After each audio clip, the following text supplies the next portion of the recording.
All right, welcome everybody to the first Inside the Command Center for the new season this year. To get us all caught up, JP Finley's here. JP, how are you, buddy? I am good, Doug. Thanks for having me, dude. Absolutely, always glad to have you on. A couple times a year we get to chat, and I always look forward to it. Let's see, is this year 3 for the radio program? Yeah. Are they programs anymore? Am I really old? Is that like can you say program? TV? I say program about the radio, so I think that's fair. What I guess you say radio show, but either way, I think that's fair. You've been able to do a lot of cool things through the coverage of the team. I got to imagine when they came to you and say, "Hey, we want you to do a radio show with BMitch," what goes through your mind in that moment? Because you hadn't done radio before, right? Yeah, I mean, I kind of carved out a role on the Fan as like a regular contributor. Okay. And like I was hosting like kind of one-offs, like summertime, people on vacation kind of stuff. I was thrilled. I was honored to be asked. But I also wanted to make sure I could keep doing everything else, and like the logistics of that. But the boss of the radio station is a dude named Chris Kynard, CK. He's a really good dude, sharp dude, and we were able to make it all work. So it's been a lot of fun. The podcast goes live this year. Is that right? At 11 on Sundays, or how's that going to work? Yeah. I mean, it won't be live, but the show is on. And that should be pretty cool. I mean, it's me and Mitch Tischler doing our thing, over unders, 100 chips, all that stuff, kind of breaking down the matchup. And it's cool just to, as NBC Sports Washington kind of evolves, I think there was like some hastily, they're not going to do anything with the Commanders. Like, let things play out and we'll see what happens. Like, they were always committed to the podcast, and the podcast covers the Commanders. So like, there was always some coverage there. Things have changed, but it doesn't mean it's over. Let's go ahead and get to the matchup. What does the injury report look like so far? I know it's Friday, but I mean, honestly, it looks pretty good. I think maybe you got questions about Dax Milne, but Doug, I'm imagining Dax Milne's not keeping you up at night. No. I think Terry's playing.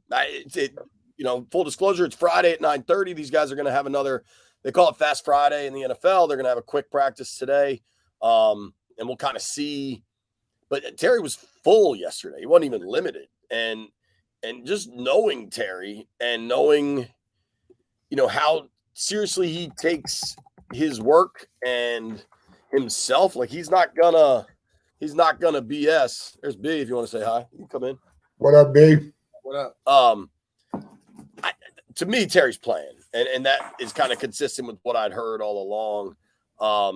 I think Jamison Crowder, they'll probably call him up Saturday night from the practice squad, and he'll be your punt returner. That's just my gut. I don't think they trust Kaz Allen yet. And the Chase situation, I mean, unfortunately, we're accustomed to these Chase situations. I don't know what the heck's going to happen there. It's crazy, right? Because it's a stinger, but by definition, a stinger's only supposed to last but so long, right? I mean, I get the concept, but it feels like a long time for a stinger. Yeah, I don't think they do themselves any favors by refusing to provide real information. But I don't know where that's coming from. I know that in the past, I think Chase didn't want a whole lot of information provided about the knee.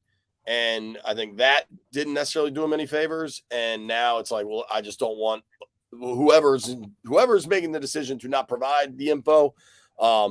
It's hard to believe it's just a stinger at this point, right. or certainly there could be variations of stingers or different intensity. But like, we can't even get an answer on shoulder, neck, back. You know what I mean? Right. So we're going into Friday. He's been limited to practice. We still haven't heard if he's cleared from doctors. What we know from the knee is he was cleared. He was medically cleared, but then didn't play for a few more weeks. I don't think that's this situation. I think he wants to be playing, and the doctors are holding him out, which to me is kind of more alarming. If you go back to the knee situation, he was cleared, but I think there was just some mental hurdles of getting back on the field, right? Just worried about blowing that knee out again, frankly. This feels like the opposite. And I'd argue it's more concerning if it's the doctors holding you out. And though we don't know, we know a stinger is typically somewhere between your shoulder to your spine. And I think those are bigger deals. Am I crazy here? Was his last checkup via Zoom? I mean, I'm not sure how that, like, is that, how can you check the sting? I don't get that, right? I mean, is that just what they're saying? I mean, he said he had a Zoom call scheduled. I know he said that, but I don't think any of us really have the info on that. So I'm trying to not get, I got people asking me, like, is it his doctor? Is it the team doctor? Is it a specialist? I don't know. I don't know. It becomes frustrating when you watch the game last night and see the number 2 overall pick dominating the line, and you think to yourself, man, that's really what we thought we were getting. It's not Chase's fault. Injuries derailed it, but it's got to be frustrating for the team as it is for the fans. JP, the other thing I see on my timeline after last night's game is how much the Chiefs have missed EB. I'm not so much worried about that, but how much do the Commanders love having him? Yeah, I mean, I think they probably miss Travis Kelce more, but I do think Bieniemy not being there, I thought there were wacky coaching decisions on both sides in that game, but certainly 4th and 25 with the 2-minute warning pending and 3 timeouts. I didn't get that at all. But I think Bieniemy is a real, like the phrase, breath of fresh air, I don't think is appropriate. I think it's like a jolt of fresh air. He is an energy boost to an organization that needed it.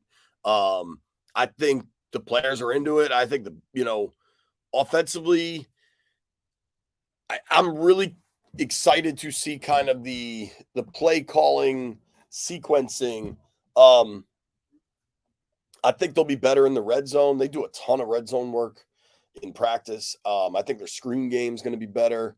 I think a lot hinges on, I wouldn't have thought this 6 weeks ago, or 6 months ago, I guess. But if you get 30 combined games out of Sadiq and Sam Cosmi, and then Gates stays up, I think the interior of that offensive line is really athletic and tough. And the edges are the edges. You got durable guys, and we'll see, how they perform against big time pass rushers. But if that interior O-line can play like we saw against Baltimore and Cincy, I think there's real reason to be excited there. And they'll need to in a division that's loaded with interior pass rushers. It's interesting. The league, as it becomes more athletic, feels like we're getting more and more interior guys like here are becoming more and more important. And therefore your guards have to, it didn't used to be that the guards have to be athletic. I think they do now. Yeah, I agree with you. I mean, the evolution of players where you've got 6'5", 320 running a 4.7 is just absurd. And the amount of guys doing that. And I'm with you. I think as kind of the West Coast offense or more quick passing game offenses have exploded around the NFL, and the NFL became more of a passing league, the role of D tackles had to kind of change, where before you were a run stuffer, right? Like your job was to occupy offensive linemen and let linebackers make tackles coming downhill. And that's just changed. It's just evolved. I mean, you still have that. There's still roles for guys like, if we ever see a play, Fedarian Mathis or John Ridgway, certainly. I mean, those roles still exist. But yeah, I think it really started to kind of popularize with Brady, where he was so good in the pocket that he could. I mean, the 2 dudes in the NFL that I think have like ballerina feet would be Tom Brady and Trent Williams, right? And Brady was so good moving around that he could kind of evade the edge pressure. But when you got that pressure up the middle on him, look at those giant Super Bowls. Like that's what really impacted him the most. And I think it's such a copycat league. And then, when the money starts funneling to the D tackles, you get more people interested in it. And I think it just kind of evolves from there. It's amazing, JP, to think that the team got to 8-1 last year. They didn't average 19 points a game. That's in a league that's built to score points.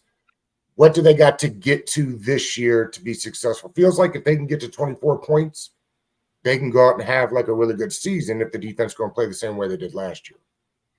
Yeah, I mean, that's what B always says. Joe Gibbs told him we need 3 touchdowns and a field goal and we'll win the game. Okay. It's important to note they played some real bad teams last year. I mean, tell me what the final was in that Colts game. Was it 17-16 or something? Yeah, like, right. They're not playing Sam Ehlinger again. So I do think some of the defensive stats are fairly volatile. Like if you look at top 10 defenses, particularly in yards allowed, there's not much continuity year over year.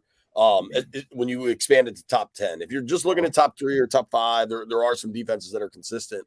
I think if you consider that 2 years ago, they were second to last in the NFL, 31st in forcing punts on third downs. And last year they were first in the NFL in forcing punts on third downs. I think the reality of that's probably somewhere in the middle. That's just what the numbers suggest to me. Like when you have extreme outliers like that.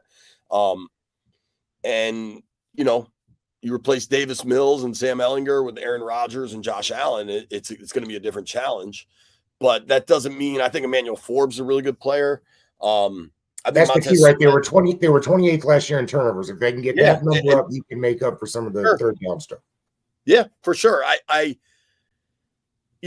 So trying to rely on turnovers makes me a bit nervous because some of that stuff is so fluky and so volatile. I do think interceptions are far less fluky and volatile than fumble recoveries. And if Forbes can generate that, it'll be well worth it. McKissick was second on the Chiefs last year with 9 receiving touchdowns. You think that's what we'll see with Gibson this year? Not McKissick, but McKisson. That was his role. Yeah. McKinnon. No, if you look at Jet McKinnon's numbers, I think he had like 7 touchdowns in the last 6 games of the year. He just got really hot for them. And I don't know that that's something you could count on. If I had to pick touchdown leaders for this team, I would put my guess would be Dotson. I think he's just proven a really good ability to score. I think the backs will certainly be involved, but I just feel like the McKinnon numbers were a little skewed by just an extreme hot streak. But I can see Gibson scoring for sure. I think if Logan Thomas stays healthy, he could have a big year, the way Bieniemy likes to go to the tight ends. I mean, you saw, even without Kelsey last night, the Chiefs still use their tight ends a bunch, and those guys made big catches and touchdown catches. I think Logan could have a big year. I think Cole Turner can help. I think Terry, obviously, is going to be a threat for this team.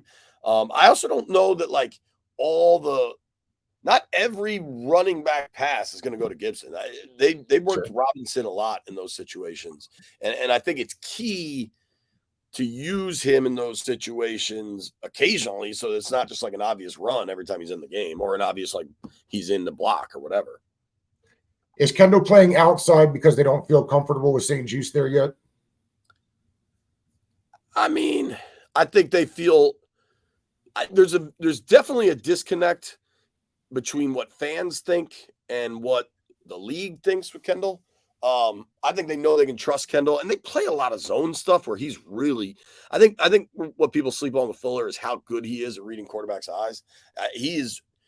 Fuller is one of the smartest football players I've ever gotten to know and talk to, and I think they just love Forbes. So, but the truth of that is, I mean, those DBs, man, you're going to see a lot playing, but between injury and just snap counts, like, you know, Quan Martin's probably going to get some looks. Like, I think defensively, the old question used to be like, oh, what's your base? 3-4 or 4-3. And I think people have realized that they play such little base that's not really not that it's irrelevant, but it's just not. It's not a major discussion point anymore because they're in nickel or dime most of the time.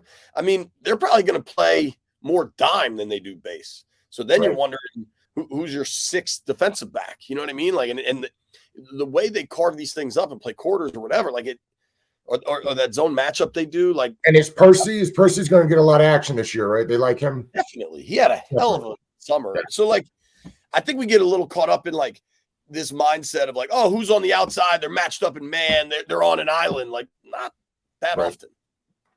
I know you got to run. You got the radio show coming up. What do you think the season looks like? What do you think the game looks like on Sunday? Probably two different answers here. The season, I feel better about now than I did in mid-July after watching camp. I think, like I mentioned, as much as we talk about Howell and Bieniemy and McLaurin and Dotson, I think the interior of that O-line is really going to, I don't want to say make or break, but either get them above 500, really fighting for a playoff spot, or we're looking again at a 7-10, 8-9, whatever. So I think they have a real puncher's chance at like mattering when we get to January. I think I like amended my record from 7-10 to 9-8, just by having a little more faith in that offensive line. Because, dude, say what you want about Leno and Wiley, those guys are very, very durable players. Like they've proven that. They've proven that for years, and having that durability matters. And then if you can count on Bieniemy to scheme some stuff up, they're going to face some killers on the edges. That's just reality of life in the NFL, and they're going to lose some snaps. They're going to give up some pressures, some sacks. But if you can count on those guys, one thing with Howell, he's a shorter dude. Like he's roughly my height, maybe an inch taller, and the interior disruption can really mess up those shorter quarterbacks because, typically the shorter guys are quick enough to maybe get around on the edge, but when that pressure's right on them immediately, they can't see. So it's just hard to even make a play to get rid of the ball. Maybe it's silly on a 17-game schedule and a 53-man roster that I care so much about three players in the middle of the offensive line, but I do. So season viewpoint, I like where they're at. We'll see. Sunday's game, dude, I think I had a dude last night tell me he thinks they're going to win by 3 touchdowns. That stuff just makes me nervous week one. I thought Jack Del Rio had a really good line earlier this week. He said week one is full of unknowns. And I get that it's Josh Dobbs and Clayton Tune, and this Cardinals team looks like they're tanking and terrible. But just the numbers don't add up. It's the second biggest spread on the card, but one of the lowest totals on the card. You've got a team that Vegas hasn't backed off, a low win total, 6.5 win total as the second biggest favorite. I think they win, certainly, but like I don't think this is going to be the romper everybody's expecting. I hope it is. I hope it's a party in the stands by the fourth quarter. But I just try to temper expectations for a team that we don't really know what Washington is either. I think they have way more talent than Arizona. I just want to see it. Thank you, buddy. I appreciate you. I know you're running out of time. Hopefully I'll see you on Sunday. Okay, man. Yeah, appreciate coming on. Thanks for having me. All right, thank you.